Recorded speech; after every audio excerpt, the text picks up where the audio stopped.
सत श्री अकाल जी सारिਆਂ ਨੂੰ। मैं अमनदीप कौर गुरु ग्राम कॉलेज तो तुहाडी पंजाबी दी लैक्चर स्वागत करती हैं जी तुहाडी साडी अज दी इस ऑनलाइन क्लास दे विच।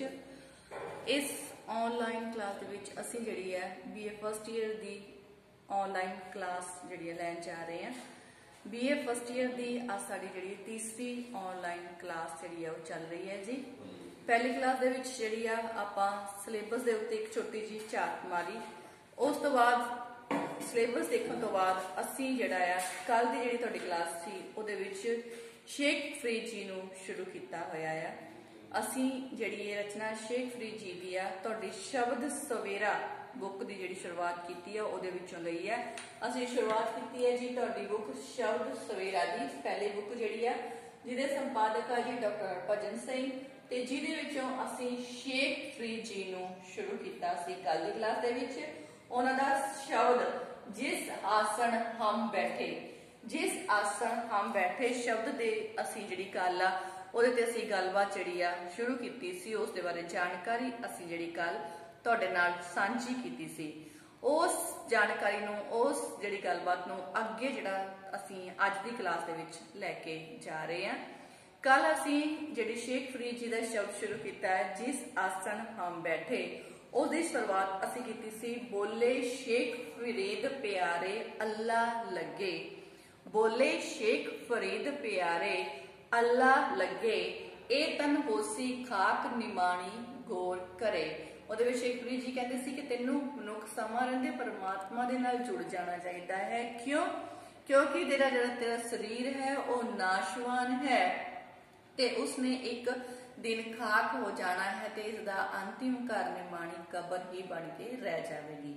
उस तो अगे फरीद जी ने जिहड़ी गल कीती सी कहंदे सी बोले शेख फरीद प्यारे अल्लाह लगे ए तन होसी खाक निमाणी गौर करे।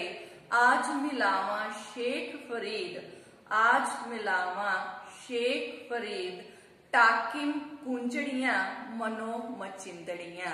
फिर कहते सी फरीद जी कहते सी कि तेरा ये जिहड़ा मनुखी जन्म का समा आ वो तेरा समा वडमुला है। इस दे विच तू परमात्मा नूं प्राप्त कर सकता है। ये समा है तेरा परमात्मा दे नाल मिलाप हो सकता है। तेनू तेरे मन नूं जिहड़ियां गलत पासे लाउंदियां तेरे मन नूं तेरे दिल नूं गलत पासे लाउण वालियां ज्ञान इंद्रियां उत्ते समा रहिंदे होए काबू पा लेना चाहिए है। क्योंकि जेकर तू इन्हां ते काबू पा लवेगा तो तेरा परमात्मा नूं मिलना आसान हो जाएगा।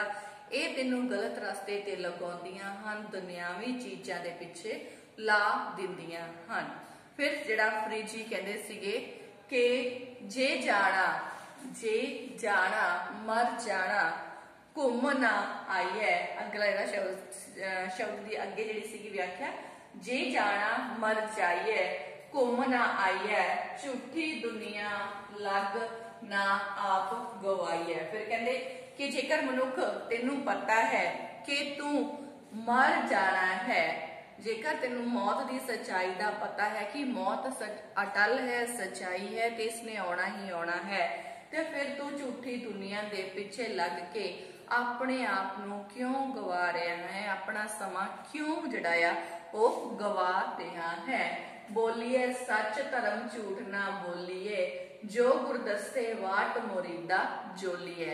इत्थे अपने गुरु की महत्ता दा जिहड़ी महत्ता नूं बयान करते हुए कहंदे आ कि हे मनुख तेनू सदा सच का साथ देना चाहिए है, सच बोलना चाहिए है, कदे भी झूठ नहीं बोलना चाहिए ते तेनू तेरे गुरु दे दसे रस्ते उत्ते चलना चाहिए है। जो रस्ता तेनू तेरे गुरु ने दसिया है उस उत्ते चल के ही तू परमात्मा की प्राप्ति कर सकता है। परमात्मा नूं मिलना तेरा आसान जिहड़ा हो सकता है।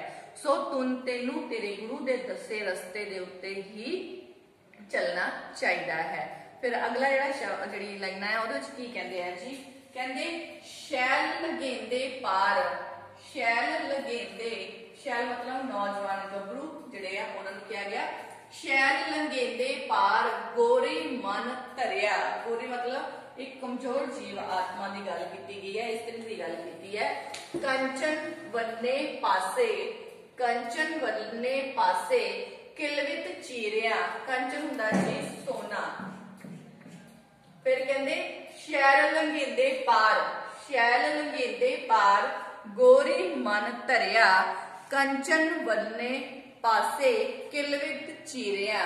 फिर कहंदे कि नौजवान जिहड़े गभरू आ उन्हां नूं दरिया पार करदे देख के एक कमजोर औरत जिहड़ी है, कमजोर इस्त्री आ, वो भी इस दरिया नूं पार करन दा हौसला कर लैंदी है।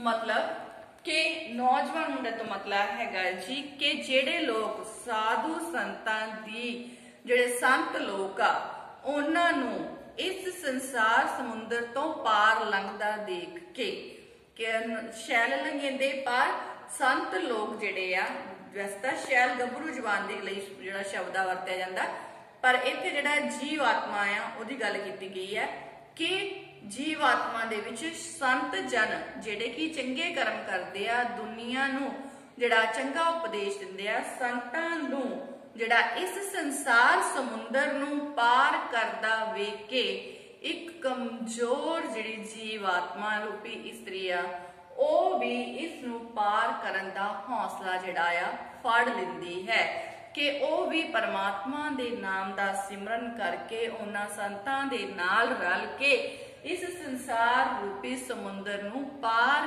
कर सकदी है। फिर कहंदे पर जिहड़े लोग माया दे पिछे लग के, सोने दे पिछे लग के, कंचन बनने पासे जिहड़े लोग सोने दे पिछे लगते हैं, भाव माया इकट्ठी करन दे विच ही लग जाते हैं, उन्हां नूं फिर अंत समय ते कहंदे आरियां दे नाल किलवित आ चीरिया, आरियां दे नाल जिहड़ा आ ओह चीरिया जांदा है। भाव माया दे पिछे लगे हुए लोकां नूं अंत समय ते दुखां दा सामना जिहड़ा है ओह करना पैंदा है।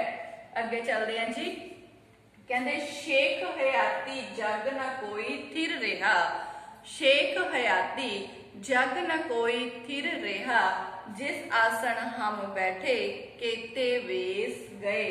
कहंदे फिर जिहड़ी नाशवानता दा वर्णन करदे कहंदे आ कि मनुख इस संसार दे विच चाहे कोई राजा होवे, चाहे कोई सेठ होवे, कोई भी इस संसार विच कदे भी सदा लई बैठा नहीं रहा है।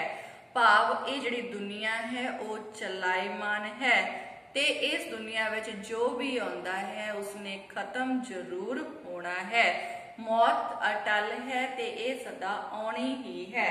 सो इस संसार विच चाहे कोई सेठ होवे, चाहे कोई राजा होवे, चाहे कोई गरीब होवे, कदे भी इस संसार विच नहीं बैठ सकिया, सदा लिए इस संसार विच नहीं रह सकिया। जेड़े आसन ते जिस आसन हम बैठे केते वेस गया। कहंदे जेड़े स्थान दे उत्ते अज जिस आसन ते असीं बैठे हाँ, इस तो पहला साडे तो पहला इस आसन ते बहुत ज्यादा लोग बैठ बैठ के चले गए हैं। सो तू भी जिहड़ा इस संसार दे विचों चलिया जाना है ते तैनूं समां रहिंदे होए परमात्मा दी जिहड़ी भगती आ ओह कर लैनी चाहिदी है। हुण चलदे जी साडे इस शब्द दे अगले पैरे ते की कहंदे आ शेखवी जी। हाँ जी, अगे शेखवी जी की कहंदे आ फिर कहंदे कत्तक कुंजा, कत्तक कुंजा चेत, कत्तक कुंजा चेत डॉग सावण, सावण बिजलियां, कत्तक कुंजा चेत डॉग सावण बिजलियां, बिजलियां सियाले सोंदियां, सियाले सोहदियां पिर कर पिर गल बाहड़ियां, बाहड़ियां सियाले सोंदियां पिर गल बाहड़ियां चले चलन हार, चले चलन हार विचारा विचारा ले मनो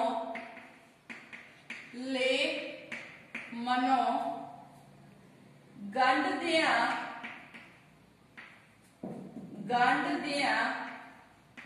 शह मां गंढ दियां शह मां तोड़िंदियां हिक खिनो तोड़िंदियां हिक खिनो जिमी पुछे आसमां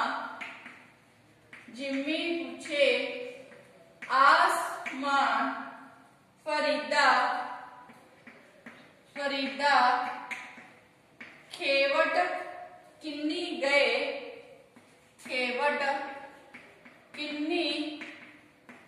गए जालन गोरा नाल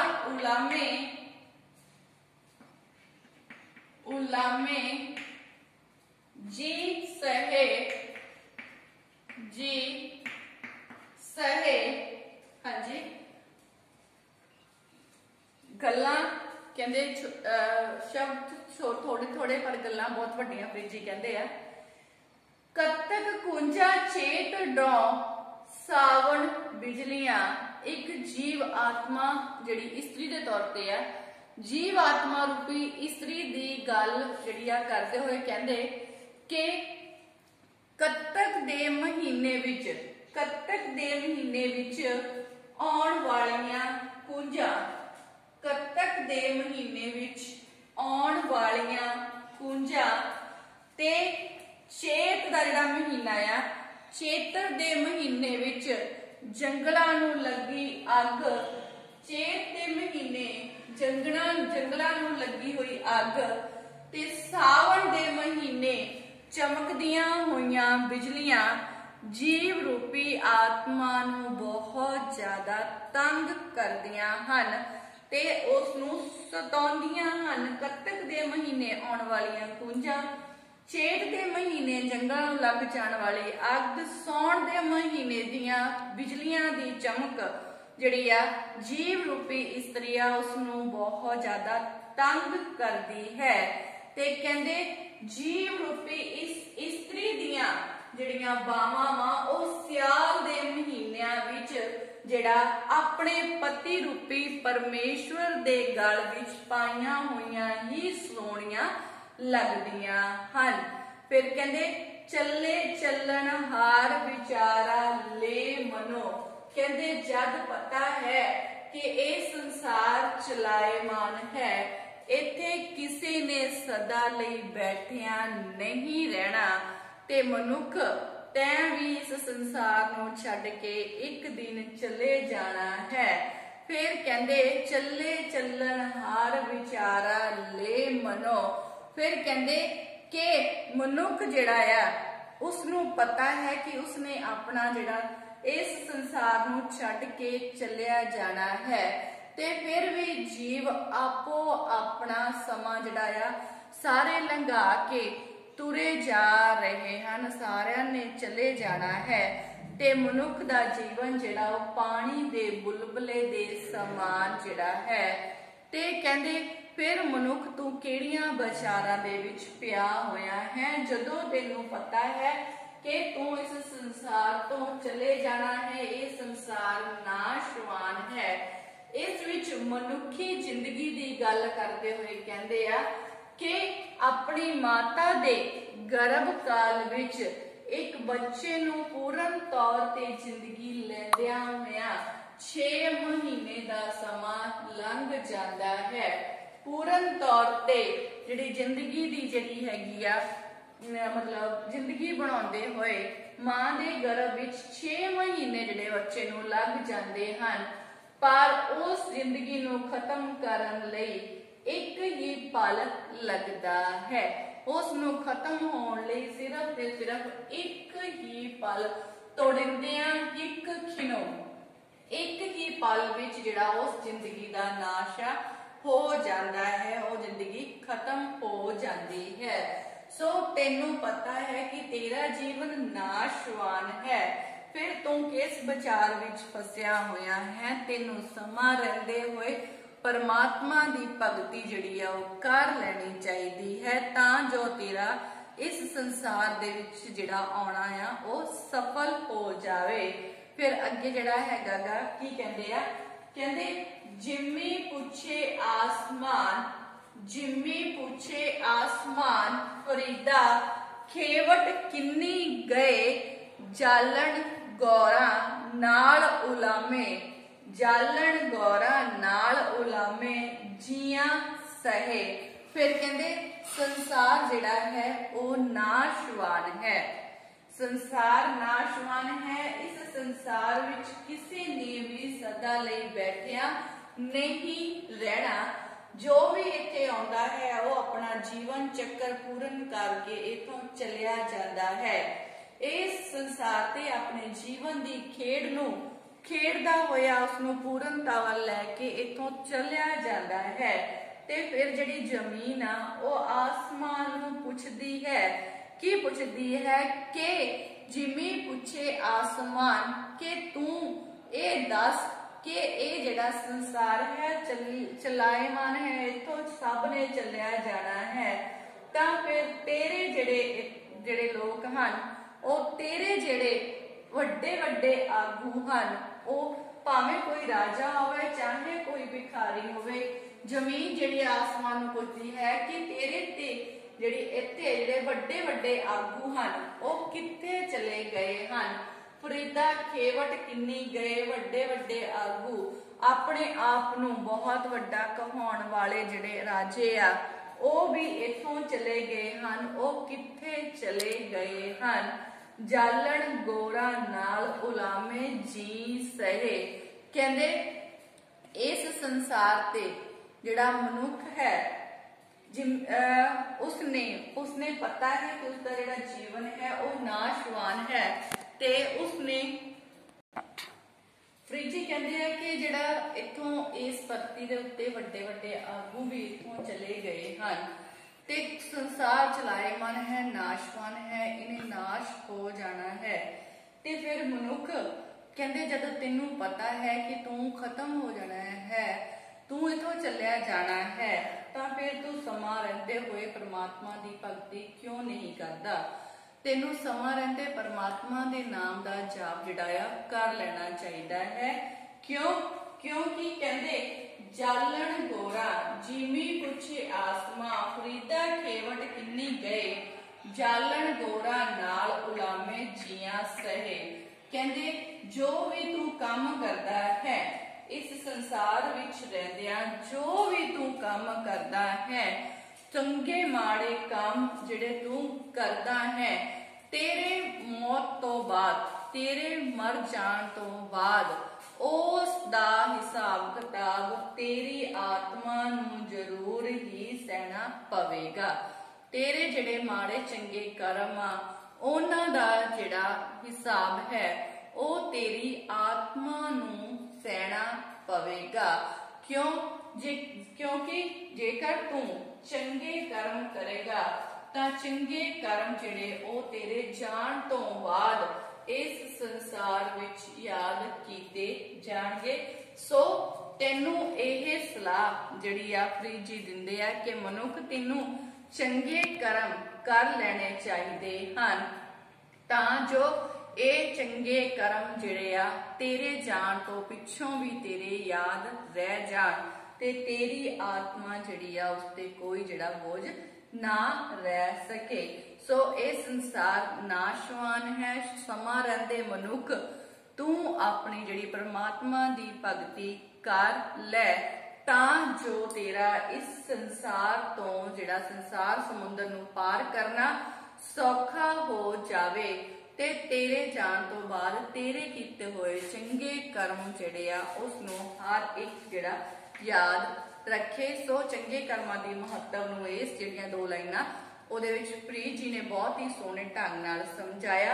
ਸੋ ਇਹ ਸੀਗਾ ਜੀ ਸਾਡਾ ਫਰੀਦ ਜੀ ਦਾ ਸ਼ਬਦ ਜਿਸ ਆਸਣ ਹਮ ਬੈਠੇ। ਜਿਹਦੇ ਵਿੱਚ ਫਰੀਦ ਜੀ ਨੇ ਬਹੁਤ ਹੀ ਚੰਗੇ ਢੰਗ ਨਾਲ ਸਾਨੂੰ ਜਿਹੜਾ ਹਰ ਇੱਕ ਚੀਜ਼ ਦੀ ਜਿਹੜੀ ਵਿਆਖਿਆ ਆ ਉਹ ਸਮਝਾਈ ਆ ਕਿ ਸ਼ੁਰੂਆਤੀ ਦੌਰ ਤੋਂ ਜਿਹੜੀ ਆ ਫਰੀਦ ਜੀ ਨੇ ਸ਼ੁਰੂਆਤੀ ਦੌਰ ਤੋਂ ਜਿਹੜੀ ਗੱਲ ਕੀਤੀ ਸੀ, ਬੋਲੇ ਸ਼ੇਖ ਫਰੀਦ ਪਿਆਰੇ ਅੱਲਾ ਲੱਗੇ, ਇਹ ਤਨ ਹੋਸੀ ਖਾਕ ਦੀਵਾਨੀ ਗੌਰ ਕਰੇ ਕਿ ਫਰੀਦ ਤੈਨੂੰ ਜਿਹੜਾ ਆ ਪਰਮਾਤਮਾ ਦੀ ਭਗਤੀ ਸਮਾਂ ਰਹਿੰਦੇ ਕਰ ਲੈਣੀ ਚਾਹੀਦੀ ਹੈ। ਕਿਉਂ? ਸਰੀਰ ਨਾਸ਼ਵਾਨ ਹੈ, ਅੰਤ ਤੇ ਇਸਨੇ ਨਾਸ਼ ਹੋ ਜਾਣਾ ਹੈ ਤੇ ਇਸ ਦਾ ਲਾਸਟ ਜਿਹੜਾ ਅੰਤਿਲਾ ਘਰ ਹੈ ਉਹ ਨਿਮਾਣੀ ਕਬਰ ਹੀ ਰਹਿ ਜਾਵੇਗਾ। ਸੋ आज मिलावा शेख फरीद, आज मिलावा शेख फरीद टाकम कुंजड़ियां मनो मचिंदड़ियां। ਇਹਦੇ ਵਿੱਚ ਜਿਹੜਾ ਉਹਨੇ ਕਿਹਾ ਸੀ ਕਿ ਤੇਰੇ ਕੋਲ ਸਮਾਂ ਹੈ ਪਰਮਾਤਮਾ ਦੀ ਭਗਤੀ ਕਰਕੇ ਉਸ ਦੇ ਨਾਲ ਉਸ ਦਾ ਜਿਹੜਾ ਮਿਲਾਪ ਹਾਸਲ ਕਰਨ ਦਾ। ਸੋ ਤੈਨੂੰ ਜਿਹੜਾ ਤੇਰੀਆਂ ਗਿਆਨ ਇੰਦਰੀਆਂ ਤੇ ਕਾਬੂ ਪਾ ਲੈਣਾ ਚਾਹੀਦਾ ਹੈ, ਇਹਨਾਂ ਦੇ ਮਗਰ ਨਹੀਂ ਲੱਗਣਾ ਚਾਹੀਦਾ। फिर जे जाना मर जाना घूमना आवना झूठी दुनिया पिछे लगना आप गवाइए, कि जदों तेनू पता है तै खत्म हो जाना है तो फिर तू झूठी दुनिया दे मगर लग के अपने आप नू जिहड़ा खुवार क्यों कर रहा है। बोलिए सच धर्म ना बोलिए सच धर्म झूठ ना बोलिए, जो गुर दसे वाट मुरीदा जोलिए। सच की महत्ता नू उजागर किया है ते गुरु की महत्ता नू साडे सामने पेश करते हुए गुरु के दसे रस्ते दे उत्ते चलण की सलाह जिहड़ी आ ओह मनुख नू दिंदे आ। बहुत सोहणे ढंग दे नाल उन्होंने इस नू भी साडे सामने जिहड़ा सी दस्सिया। फिर कहंदे सी शैल लंघेंदे पार गोरी मन धरिया, कंचन बल्ले कंचन शैल लंघेंदे पार गोरी मन धरिया, कंचन वल्ले पासे किलवत चीरिया। कि जिहड़ा संत जना की संगत करके कमजोर औरत भी जिहड़ी कमजोर आत्मिक जिहड़ी अवस्था वाली औरत आ वो भी इस संसार नूं पार कर जाती है। जो लोग माया दे मगर लग जाते हैं उन्हां नूं अंत विच जिहड़े दुखां दा सामना करना पैंदा है। शेख हयाती जग ना कोई थिर रहा, जिस आसन हम बैठे कीते वेस गए। इस संसार नाशवान है, इत्थे कदे भी कोई सदा लई बैठा नहीं रहा। साडे तो पहला बहुत लोग इस संसार तो चले गए हैं। ते अगली जिहड़ी गल कीती सी कत्तक कुंजा, कत्ते दे महीने विच आउण वालियां कुंजा, चेते महीने दियां विच जिहड़ियां जंगलां दी अग, सौण दा महीना जिहड़ा है ਉਹ किस तरह जी जीवात्मा ਨੂੰ प्रभावित करता है ते संसार जिहड़ा नाशवान है उसकी महत्ता ਨੂੰ उजागर किया फरीद जी ने। ਹੁਣ अगली आलोचना जिहड़ी आ फरीद जी दी ਅਸੀਂ ਕੱਲ ਲੈ ਕੇ ਤੁਹਾਡੀ ਕਲਾਸ ਵਿੱਚ ਹਾਜ਼ਰ ਹੋਵਾਂਗੇ। ठीक है जी, ਹੁਣ ਅਸੀਂ ਕੱਲ ਦੀ ਕਲਾਸ ਵਿੱਚ ਹਾਜ਼ਰ ਹੋਵਾਂਗੇ। ਤਦ ਤੱਕ ਲਈ ਧੰਨਵਾਦ। ਅੱਗ ਮਿਲਦੇ ਹਾਂ ਤੁਹਾਡੀ ਅਗਲੀ ਕਲਾਸ ਦੇ ਵਿੱਚ।